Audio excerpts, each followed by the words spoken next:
In the previous video, we considered a vector field, which was radial, and we found that the divergence of this vector field was a constant. It was just equal to 3. So let's imagine that, let's think about the possibility of this vector field representing an electric field. Electric fields can be radial, right?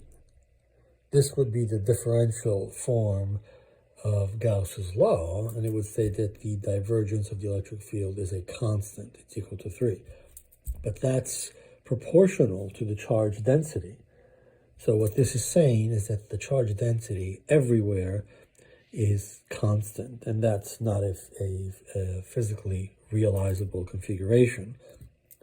Let's consider a vector field that's a little different. Let's make it a little stronger. Well, a little. Let's square it. So r squared r hat. We know that the divergence of a radial electric field is just, in spherical coordinates, it's just 1 over r squared d by dr times r squared times the radial component. Right, the other components are all 0. So in this case, we have 1 over r squared d by dr of r to the 4th. And so we get, right, well, let's just do it here. 1 over r squared times 4 r cubed, which is equal to 4 times r.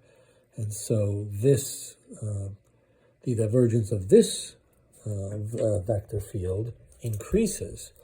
So at the origin, the divergence of this vector field is equal to 0.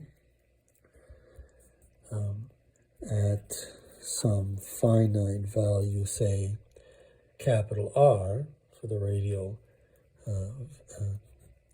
value, the divergence of this vector field is equal to 4 times capital R, and so on. It keeps increasing as R increases, and R equals infinity.